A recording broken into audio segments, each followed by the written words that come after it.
খলিফাতুল মুসলিমিন হযরত ওমর ফারুক রাদিয়াল্লাহু তাআলা আনহু যখন রাষ্ট্রপ্রধান হলেন, ওমর রাতের বেলা ঘুরে ঘুরে মানুষের অবস্থা দেখতেন। কে কোথায় অভাব অনটনে আছে, কার কি সমস্যা, বাড়ি বাড়ি দাঁড়ে দাঁড়ে গিয়ে ঘুরে ঘুরে দেখতেন।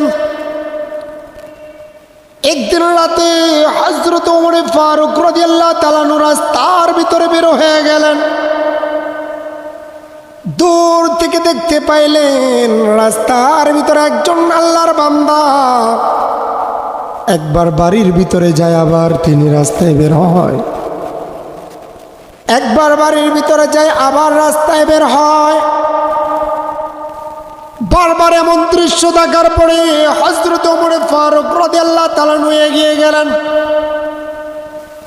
গিয়ে ডাক দেয়া বলেন, আল্লাহর বান্দা, তোমার পরিচয় দাও, তুমি এই জায়গার ভিতরে এভাবে কেন আনাগোনা করতেছো, বলো বলো। আল্লাহর বান্দা ডেকে বলেন, ও পথিক ভাই, আমি তো আপনাকে চিনি না, আমি আজকে বড় বিপদে পড়ে গেলাম। এই বাড়িওয়ালাই মূলত আমি। সুবহানাল্লাহ।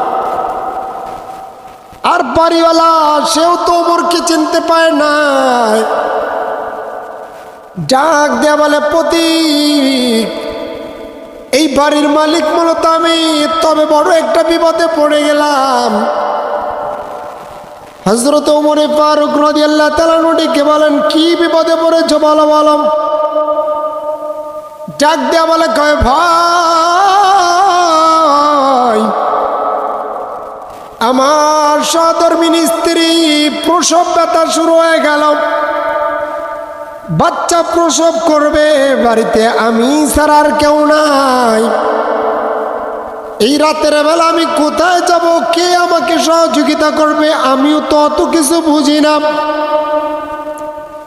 হযরত ওমর ফারুক রাদিয়াল্লাহু তাআলা আনহু তাকে ডাক দিয়ে বলে, রে ভাই, তুমি অল্প সময় অপেক্ষা করো, আমি একটু সময়ের ভিতরে আবার চলে আসতেছি। সুবহানাল্লাহ। হযরত ওমর ফারুক রাদিয়াল্লাহু তাআলা আনহু বাড়িতে চলে গেলেন। বাড়িতে গিয়ে আব্দুল্লাহর মাকে, তার সহধর্মিনী স্ত্রীকে ডাক দেয়া বলেন, ও আব্দুল্লাহর মা, জলদি করে চলো চলো চলো, অমুক গ্রামের ভিতরে আল্লাহর এক বান্দা বড় বিপদে পড়ে গেল, চলো, বাচ্চা হবে, প্রসব ব্যথা শুরু হয়ে গেল, কিন্তু তাকে সহযোগিতা করার মতো কেউ নাই। ওমরের স্ত্রীর সাথে করে চলে গেলেন। রাস্তার ভিতরে গিয়ে ডাক দিয়ে বলে, ভয় ভাই, এই যে যাত্রী নিয়ে আসছি তাকে ভিতরে যেতে দেন। ভিতরে পাঠিয়ে দিল ওমরের স্ত্রীকে। ওমরের স্ত্রী বাড়ির ভিতরে গিয়ে, ওমর আর ওই ব্যক্তি যখন বাহিরে ছিল, অল্প সময়ের পরে ওমরের স্ত্রী ডাক দেওয়া বলে, ওমর, আল্লাহর বান্দাকে সুসংবাদ শুনিয়ে দেন, সে একটা পুত্র সন্তানের বাবা হয়েছে। মানে সুবহানাল্লাহ, একটা পুত্র সন্তানের বাবা হয়েছে, আপনি সংবাদ দিয়ে দেন। আল্লাহর বান্দাকে বাড়ির ভিতরে পাঠিয়ে দিলেন, যান, আপনার সন্তান এখন সুস্থ, স্ত্রীও সুস্থ। আল্লাহর বান্দা বলে, হ্যাঁ ভাই, আমি তো আপনাকে চিনি না, আপনি একটু দাঁড়ান দাঁড়ান। আল্লাহর বান্দা বাড়ির ভিতরে ঘর থেকে কিছু অর্থ নিয়ে, টাকা নিয়ে, রুপি নিয়ে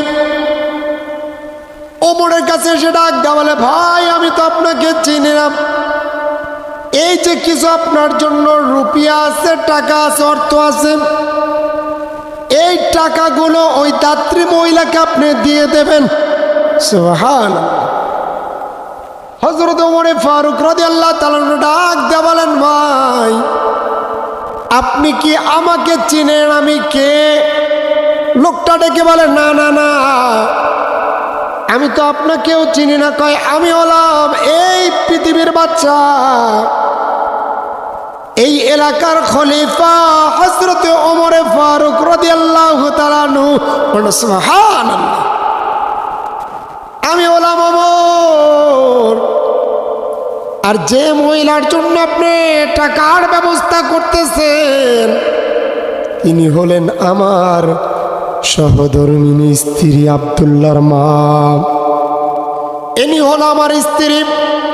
আপনি কাকে টাকা সাধতেছেন, কাকে টাকা দেওয়ার জন্য নিয়াত করেছেন? সুবহানাল্লাহ। মুসলমান ভাইয়ের আমার, হযরত ওমরের শাসন ব্যবস্থা এমন ছিলেন, ওমরের স্ত্রীও এমন ছিলেন, মানুষ বিপদে পড়তে দেরি হয় তার কাছে জাপায়া যাইতে আর দেরি করে না। এমত অবস্থা আল্লাহর বান্দা ওমরের কাছে ক্ষমা প্রার্থনা চাচ্ছেন। খলিফাতুল মুসলিমিন, আপনি আমাকে ক্ষমা করে দিবেন, আপনাকে কষ্ট দিয়ে ফেলেছি। ওমর ডাক দিয়ে বলে, কয় না ভাই না, বরঞ্চ আপনি আমাকে ক্ষমা করবেন, কারণ আপনার ডাকার আগে কেন আমি আপনার এই বিপদের সময় আপনার পাশে দাঁড়াই নাই? আপনার এই কঠিন মুসিবতের সময় আপনার কেন আমাকে ডাকতে হলো? আপনি ডাকার আগে আগে আমি ওমর কেন আসলাম না? কিয়ামতের ময়দানে আপনি আমার রবের কাছে, আল্লাহর আদালতে আমার নামে আপনি মামলা দায়ের করবেন না? হযরত ওমর ফারুক রাদিয়াল্লাহু তাআলা আনহু এইভাবে মানুষদের দ্বারে দ্বারে গিয়া উপকার করতেন। এরাই ছিল নেতা, এরাই ছিল রাষ্ট্রনায়ক। এদেরকে দুনিয়ার ভিতরে রব তাদেরকে জান্নাতি বলে ঘোষণা দিয়ে দিয়েছে। শুধু তাই না মুসলমান ভাইয়ের আমার, হযরত ওমর ফারুক রাদিয়াল্লাহু তাআলা আনহু কোনো এক রাতের বেলা মানুষদের খোঁজ খবর নেওয়ার জন্য রাস্তায় রাস্তায় অন্ধকারে হাঁটেন। খুঁজে খুঁজে দেখতেছেন কে কোথায় অভাবে আছে, কার কি সমস্যা। হযরত ওমর ফারুক রাদিয়াল্লাহু তাআলা আনহু তিনি ওই মুহূর্তে রাস্তার ভিতরে হাঁটা অবস্থায় দূরে দেখতে পাইলেন একটা তাঁবু টানিয়ে একটা লোক তারা বসবাস করতেছে। তার ভিতরে মিটি মিটি করে কিছু আলো দুনিয়ার ভিতরে বের হয়। হযরতে ওমর ফারুক রাদিয়াল্লাহু তাআলা আনহু ওই তাঁবুর কিনারে গিয়া দূর থেকে শুনতে পায় ছোট্ট ছোট্ট কিছু বাচ্চারা হাউমাউ করে কাদার বলে, মা খাবার দাও, ওই মা খাবার দে, মা আর ক্ষুধার যন্ত্রণা সহ্য করতে পারি না, ওই মা তুমি খাবার দাও, মা আর ক্ষুধার যন্ত্রণা সহ্য করতে পারি না রে মা। এবং ওই মহিলা হাড়ির ভিতরে কি যেন একটা জাল দিতেছে। হযরত ওমর ফারুক রাদিয়াল্লাহু তাআলা আনহু আল্লাহর বান্দিকে ডাক দিলেন, কে বলো বলো, শোনো তুমি কোথা থেকে আসলে, কেন এই বাচ্চাগুলোকে কষ্ট দিচ্ছ বলো। আর একটু আগে আগে তুমি যদি খাবারগুলো রান্না করতে, এই দুধের শিশু বাচ্চাগুলো আর কষ্ট পাইতো না। আল্লাহর বান্দা ডাক দিয়ে বলেন, ও পথিক, আমি তো আপনাকে চিনি না, আমার বাড়ি এই এলাকায় না, দূর থেকে আমি এসেছি। সুবহানাল্লাহ, আমি দূর থেকে এসেছি হযরত ওমরের কাছে, আমি তো ওমরকে চিনি না, ওমরের কাছে এই জন্য এসেছি কিছু আমাদের জন্য খাবার দিবে, কিন্তু ওমর পর্যন্ত পৌঁছাইতে পারে না। এই হাড়ির ভিতরে মিথ্যা কিছু পানি দিয়ে আর পাথর দিয়ে আমি নাড়ি, বাচ্চা গুণেকে আমি ঠেকে ঠেকে বলি, এই তো খাবার হয়ে গেল, খাবার হয়ে গেল। এই বলে বলে যদি বাচ্চা গুণে ঘুমায়া যায়, হয়তো আমরা না খেয়ে থাকবো, তবে বাচ্চার ক্ষুধার যন্ত্রণা আমি মা দেখে সহ্য করতে পারি না। ও আল্লাহর বান্দা, আমি তো আপনাকে চিনি না, আমরা ওমরের কাছে এসেছি। হযরত ওমর ফারুক রাদিয়াল্লাহু তাআলা ডাক দিয়ে বলে, শোনো মা, আমার পায়ের নিচে এই মুহূর্তে মাটি আছে কিনা জানি না, এই রাজ্যের ভিতরে তুমি এত কষ্ট করবে আমরা জানি না। এমত অবস্থায় হযরত ওমর ফারুক রাদিয়াল্লাহু তাআলা রাষ্ট্রের দিকে চলে গেলেন। গিয়া খাদ্য গুদামের ভিতরে যে খাদ্যমন্ত্রীকে ডাক দিলেন। ডাক দেওয়া বলতেছে, খাদ্যমন্ত্রী তাড়াতাড়ি আসো, এই জায়গা থেকে একটা আটার বস্তা বের করো আর কিছু খেজুর বের করো। খাদ্যমন্ত্রী সব হাজির হয়ে গেল। ডাক দেওয়া বলেন, আমি ওমরের পিঠের উপরে উঠাইয়া দাও। সাহাবীরা ডাক দেওয়া বলেন, খলিফাতুল মুসলিমিন, আপনি কেন এই আটার বস্তা মাথায় করে নিয়ে যাবেন? খলিফা, আপনি আমাদেরকে আদেশ করেন কোথায় নিয়ে যেতে হবে, আমরা নিয়ে যাব। সুবহানাল্লাহ। হযরত ওমর ফারুক রাদিয়াল্লাহু তাআলা বলে, না না না, তোমরা কেন নিয়ে যাবে? আজকে আমি যে দৃশ্য দেখে এসেছি, আমি নিজ কাঁধে করে মাথায় করে এই খাবারগুলো তার বাড়িতে পৌঁছে দিব না। সুবহানাল্লাহ। হযরত ওমর ফারুক রাদিয়াল্লাহু তাআলা নিজের গাড়ি ঘরে ঘরে খাবারগুলোকে নিয়ে গেলেন। তাবুর কিনারে গিয়ে ডাক দেওয়ালের মাগো, দরজাটা খোলেন, একটু খাবারগুলো নেন। ঘরের ভিতরে গিয়ে আল্লাহর বান্দিকে চুলা জ্বালাতে বললেন। হযরত ওমর ফারুক রাদিয়াল্লাহু তাআলা নিজে রুটিগুলাকে পেলে পেলে পিষে পিষে সুন্দর আটার খামিরাগুলো দিয়ে রুটি তৈরি করলেন। রুটিগুলো তৈরি করার পরে হযরত ওমর ফারুক রাদিয়াল্লাহু তাআলা পাশে বসে বাচ্চাগুলোকে খাওয়ালেন।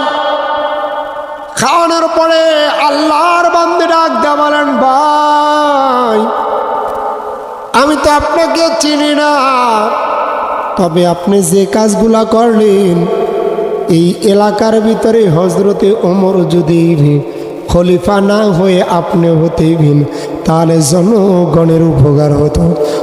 সুবহানাল্লাহ। আল্লাহর বান্দী তো আর ওমরকে চিনতে পাইল না। ওমর ডাক দা বলে, ও আল্লাহর বান্দী, আমি চলে যাই।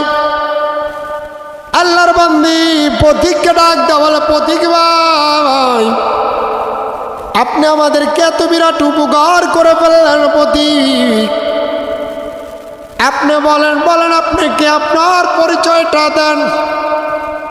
ওমর ডাক দা বলে, আগামীকালকে তুমি ওমরের কাছে যাইবা, সেই জায়গার ভিতরে গেলেই আমাকে দেখতে পাইবা, আমার পরিচয়টা তুমি পেয়ে যাইবা। হযরত ওমর ফারুক রাদিয়াল্লাহু তাআলা খাবার পৌঁছে বাড়িতে দিকে চলে আসলেন। সকালবেলা যখন আবার তিনি তার দায়িত্ব পালনের জন্য অফিসে বসে গেলেন, আল্লাহর বান্দী দূর থেকে চলে আসছেন। এসে ডাক দিয়ে বলতেছেন, হায় হায়, কাকে দেখা যায়? চেয়ারের ভিতরে যে লোকটাকে দেখা যায়, ওই লোকটাই তো রাতের বেলা আমার বাড়িতে গিয়েছিল। সুবহানাল্লাহ। রাতের বেলা যেতে ব্যক্তি আমার বাড়িতে গিয়েছিল, সুতরাং বোঝা গেল এনি হলো হযরতে ওমর। আল্লাহর বান্দী চেয়ারের পায়ার কাছে এসে পড়ে গেল। ডাক দিয়ে বলেন, ওমর, খলিফাতুল মুসলিমিন, আপনি আমাকে ক্ষমা করবেন, রাতের বেলা আপনি কেনই আপনার পরিচয়টা দেন নাই? ওমর ডাক দিয়ে বলে, শোনো শোনো, তুমি ক্ষমা চাইবে না, পরিচয় দিলে কি করতে বলো? কয়, ওমর, তাহলে আপনাকে এত কষ্ট দিতাম না, আপনাকে কষ্ট দিয়ে ফেলেছি, আপনি আমাকে ক্ষমা করে দিবেন। আল্লাহর বান্দীকে ওমর ডাক দিয়ে বলে, শোনো শোনো, তুমি আমার কাছে ক্ষমা চাইবে তা না, আজকে আমি তোমার কাছে ক্ষমা চাইতেছি, তুমি আমাকে ক্ষমা করে দিবা। আল্লাহ যেন আমাকে কিয়ামতের ময়দানে না ধরে যে ওমর ওই ব্যক্তি চাওয়ার আগে তার ক্ষুধার যন্ত্রণা কেন তুমি মিটাইলা না। মুসলমান ভাইরা আমার, যুবক ভাইরা, মুরব্বী বাবারা, হযরত ওমর ফারুক রাদিয়াল্লাহু তাআলা আনহু খলিফা নিযুক্ত হওয়ার পরে ডিক্লার দিয়ে দিলেন, আমার রাষ্ট্রের ভিতরে ওই তুরাগ নদীর তীরেও যেন কোন একটা কুকুর যদি না খেয়েও মারা যায়, কিয়ামতের ময়দানে রব আমাকে জিজ্ঞাসা করবেন। এই জন্য আমি ওমরের শাসন ব্যবস্থা অবস্থায় কেউ যেন না খেয়ে মারা যায় না। এই জন্য যুবক ভাইরা, মুরব্বী বাবারা,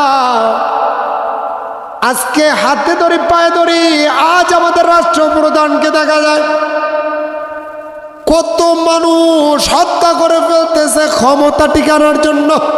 ঠিক কিনা বলেন?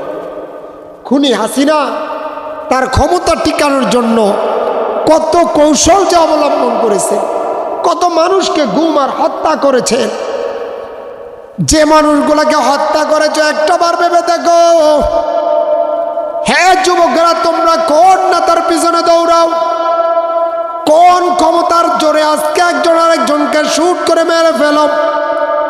অবৈধ অস্ত্রগুলা নিয়ে মানুষের উপর অত্যাচার জুলুম করতে থাকো। ভালো ভালো, তুমি কি জানো যে মানুষটাকে তুমি হত্যা করে ফেলেছ, রাতের বেলা ওর বাবা যদি বাচ্চা থাকে বাড়ির কিনারে গিয়া তুমি শূন্য দেখবা তার বাবার সন্তান হারায়া কিভাবে কাঁদতে থাকি।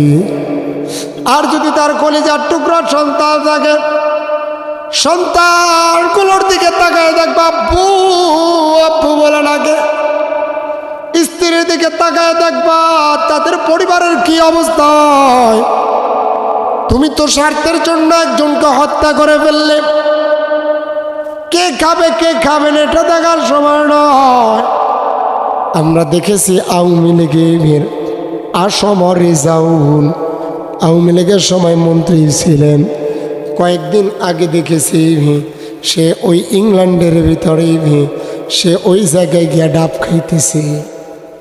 কোটি কোটি টাকা মেরে তারা এখন গিয়া ডাব খাইতেছে, আনন্দ করতেছে। এদের কোনো মনে কষ্টই নাই। কোটি কোটি টাকা মেরে খেয়েছে। কে খাক আর না খাক এটা দেখার বিষয় না। নিজে ঠিক মতন খেয়ে ভরপুর করতেছে, চুরি রাহাজানি। অথচ হযরতে ওমর ফারুক রাদিয়াল্লাহু তাআলার দিকে তাকান। এই ওমর রাতের অন্ধকারে মানুষের বাড়ি বাড়ি গিয়ে তিনি নিজে কাজ করেছেন। এই জন্য যুবক ভাইরা, মুরব্বী বাবারা, আল্লাহর বান্দা খলিফাতুল মুসলিমিন হযরত ওমর ফারুক রাদিয়াল্লাহু তাআলা আনহু যখন খলিফা নিযুক্ত হলেন, রাতের বেলা খুঁজে খুঁজে মানুষের খোঁজ খবর নিতেন। পাহাড়ের পদদেশ থেকে ওমর যাইতেছে। কিছু দূর যাওয়ার পর যেতে যেতে আল্লাহর এক বান্দীকে দেখতে পাইল। আল্লাহর বান্দী অন্ধ মানুষ বাড়ির ভিতরে একা কাঁদতেছেন। হযরতে ওমর ফারুক রাদিয়াল্লাহু তাআলা আনহু বলেন, ও আল্লাহর বান্দী, কেনই বা কান্না করেন বলো বলো। আল্লাহর বান্দী ডাক দিয়ে বলেন, ও পথিক, আমি তো তোমাকে দেখিও না, চিনিও না। আমি একজন অন্ধ মানুষ, কাজ করার মতো আমার কেউ নাই।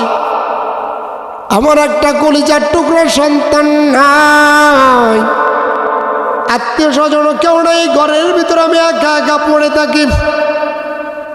হযরত ওমর নিজের পরিচয়টাকে গোপন করে আল্লাহর বান্দীকে ডাক দিয়ে বলে, আল্লাহর বান্দী রে, ঠিক আছে ঠিক আছে, আমি চলে যাই।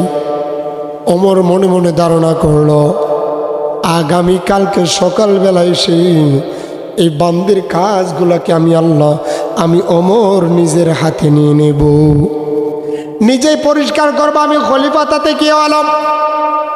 ফজর নামাজ শেষ করে আল্লাহর বান্দা ওমর চলে যাচ্ছে হাঁটি হাঁটি পা পা করে করে। গিয়ে বৃদ্ধর বাড়িতে ডাক দেয়া বলে, ও বৃদ্ধ মা শোনো শোনো। বৃদ্ধ লোকটা ডাক দেয়া বলে, তুমি কে বলো? বলে, আমি যে গতকালকে এসেছিলাম তোমার সাথে কথা বলেছি, তোমার বাড়ির দৈনন্দিন কাজগুলো আমি করে দেবো এই জন্য চলে এসেছি। আল্লাহর বান্দা ডাক দেয়া বলে, ও প্রতীক শোনো, তুমি আসার আগে আল্লাহর এক বান্দা আমার এই কাজগুলোকে করে নিয়ে গেছে। মান্না সুবহানাল্লাহ। তুমি আসার আগে আমার এই কাজগুলো সে করে চলে গেছে। ওমর তারপরে দিন মনে মনে ধারণা করলো ফজরের নামাজের আগে আসবো, তাহাজ্জুদের নামাজ কমপ্লিটলি করে ফজরের জামাত আদায় করার পূর্বে সে ডাক দেয়া বলা, বুড়িমা দরজাটা খোলো, আমি কাজগুলো করে দেব। আল্লাহর বান্দি ডাক দেয়া বলে, শোনো শোনো, আল্লাহর কোন বান্দা যেন সেই আমার এই কাজগুলো করে দিয়ে গেছি। হযরত ওমর ফারুক রাদিয়াল্লাহু তাআলা অনুপ্রাপ্ত হয়ে চলে আসলেন, মনে পারাক্রান্ত হৃদয় এসে মনে মনে প্রতিজ্ঞা করলো, আজকে ফজর আজানের নিয়ে দেরি করবো না, তাহাজ্জুদের সময় আমি চলে আসবো। আর কেই ভাই কাজগুলো করে যান। হযরত ওমর ফারুক রাদিয়াল্লাহু তাআলা আনহু এমত অবস্থায় ফজরের আজানের আগে আসলে সে ডাক দেয়া বলে, বুড়িমা কাজগুলো তো আমি করে দেই। বুড়ি ডাক দেয়া বলে, ও যুবক, আমি তো তোমাকে চিনি না, তবে আমার কাজগুলো আগে কে যেন করে চলে গেল। হযরত ওমর ফারুক রাদিয়াল্লাহু তাআলা বাড়িতে চলে গেলেন। খলিফাতুল মুসলিমিন হযরত ওমর, ওই সময় সে খলিফা ছিল না, তখন ছিল হযরত আবু বকর সিদ্দিক রাদিয়াল্লাহু তাআলা আনহু। হযরত ওমর ফারুক রাদিয়াল্লাহু তাআলা এবার মনে মনে ধারণা করলেন, কে লোকটা এই কাজগুলো কে গভীর রাতে করে যায় আমি দেখব। অন্ধকার রাত, রাস্তার কিনারে ঝোপের ভিতরে দাঁড়িয়ে রইল। রাত্র যখন 12টা বেজে গেল, ওমর দেখতে পাইল হাঁটি হাঁটি পা পা করে করে আল্লাহর এক বান্দা চলে আসতেছে। ওমর তাকায় তাকায় দেখতে পাইল, যখন কিনারে চলে আসলো ডাক দে বলে, কে তুমি, কে কে কে এই রাতের বেলা তুমি কোথায় যাও বলো বলো। খলিফাতুল মুসলিমিন ডাক দেওয়ার সাথে তাকায়া দেখে এটা তো আর কেউ না, এটা হলো সিদ্দিক আকবর হযরতে আবু বকর সিদ্দিক রাদিয়াল্লাহু তাআলা আনহু। এটা হলো হযরতে আবু বকর সিদ্দিক রাদিয়াল্লাহু তাআলা আনহু। ওমর ডাক দেয়া বলে, ও ভাই তুমি কোথায় যাও বলো বলো। আবু বকর ডাক দেয়া বলে, তুমি এই জায়গার ভিতরে কি করো সেটা আগে বলো। ওমর ডাক দেয়া বলে, এই বাড়ির ভিতরে আমি কাজের জন্য যাচ্ছিলাম, কিন্তু কে বা কারা কাজটা করে ফেলে জানি না। ওমর আবু বকরকে দেখে ডাক দেয়া বলে, ভাই আবু বকর, এই কাজগুলো আপনি যা আগে করেন এটা তো আমিও জানি না। এই জন্য যুবক ভাইরা, মুরব্বী বাবারা, পর্দার অন্তরে মাগো, আজ তোমরা ছোট্ট একটি ভালো কাজ করার সাথে সাথে মাইকিং করি, আসিনি নাকি কেউ? কেউ যদি 10 টাকা দেয় এর আগে 20 টাকা জানায়, আছে না নাই? এখনো এসে বলে, হুজুর ফ্যান আমি দিছি, টাইস আমি দিছি, কইলে তো খোটা হবে, খোটা দেয় না। এই মসজিদে আমার অবদান, তা আমি যে কথা বলবো না, কি ব্যাপার? এই জন্য এই জোরে উনি মসজিদের ভিতরে ইমামের সাথে বেয়াদবি করে। মানে কিছু দান করলে মানুষদেরকে কিভাবে জানাবে এই পায়তার চলে। অথচ আবু বকর সিদ্দিক আকবর খলিফা অবস্থায় তিনি নিজে রাতের বেলা কাজ করে আসতেন যাতে কেউ প্রতিক্রিয়া না দেখে। এই জন্য যুবক ভাইরা, মুরব্বী বাবারা, হাতে ধরি পায়ে ধরি চরিত্র যদি নিতে হয় নবী মুহাম্মদুর রাসূলুল্লাহ সাল্লাল্লাহু আলাইহি ওয়াসাল্লামের নাও। যদি তোমাকে আদর্শ গ্রহণ করতে হয় নবী মুহাম্মদের আদর্শ গ্রহণ করো যুবক। এই জন্য যুবক ভাইরা